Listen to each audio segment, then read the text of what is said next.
দখলদার ইসরায়েলের বিরুদ্ধে গর্জে উঠেছে ইসলামী প্রতিরোধ আন্দোলন হামাস ও তার মিত্রশক্তিরা। নিজ মাতৃভূমি থেকে শত্রুপক্ষকে হটাতে প্রাণপণ লড়াই করে যাচ্ছে তারা। ইসরায়েলকে ঘায়েল করার ব্যাপারে হামাস বলেছে, গাজা আগ্রাসনের ৯ মাস পেরিয়ে যাওয়ার পর এখনও ইহুদিবাদী ইসরায়েলি সেনারা উপত্যকার যেখানেই আগ্রাসন চালাচ্ছে সেখানেই তারা বেদনাদায়ক জবাব পাচ্ছে। হামাসের সামরিক বাহিনী ইজ্জাদ্দিন আল কাসসাম ব্রিগেডের মুখপাত্র আবু উবায়দা বেশ কিছুদিন বিরতির পর গত রবিবার রাতে প্রকাশিত এক ভিডিও বার্তায় একথা জানান। যথারীতি ভিডিও ধারণ করার সময় আবু উবায়দার মুখমণ্ডল নেকাব দিয়ে ঢাকা ছিল। তিনি বলেন, এখনও প্রথম দিনের মতোই ইসরায়েলি আগ্রাসী বাহিনী আমাদের যোদ্ধাদের হামলার শিকার হচ্ছে।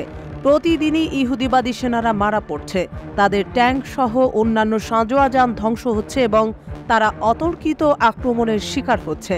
আবু উবায়দা আরও বলেন, গাজার যে অংশেই তারা হামলা চালাতে যাচ্ছে সে অংশেই বেদনাদায়ক হামলার শিকার হচ্ছে। হামাসের এই সামরিক মুখপাত্র ইসরায়েলের বিরুদ্ধে স্পষ্ট হুঁশিয়ারি উচ্চারণ করে বলেন, ইহুদিবাদী শত্রু আগের মতোই পরাজিত হবে ইনশাআল্লাহ। শুধু ইসরায়েলকে হুমকি দিয়েই থেমে থাকেননি এই নেতা। তার ভিডিও বার্তায় উঠে এসেছে আন্তর্জাতিক সংস্থাগুলোর তীব্র সমালোচনা। গাজায় যুদ্ধবিরতি মেনে নিতে ইসরায়েলকে বাধ্য করতে অপারগতার জন্য তিনি আন্তর্জাতিক সংস্থাগুলোর তীব্র সমালোচনা করে বলেন, ৯ মাস ধরে মাতৃভূমি আঁকড়ে থাকার এবং দখলদারদেরকে এই ভূমি কেড়ে নিতে দিতে অস্বীকৃতি জানানোর মাশুল দিতে হচ্ছে গাজাবাসী ফিলিস্তিনিদেরকে। আর এই অপরাধ বিশ্ববাসী মুখ বুজে সহ্য করছে। এ থেকে প্রমাণিত হয় আন্তর্জাতিক সংস্থাগুলো অকার্যকর এবং লোক দেখানো। মানবাধিকার সংস্থাগুলো মিথ্যাবাদী।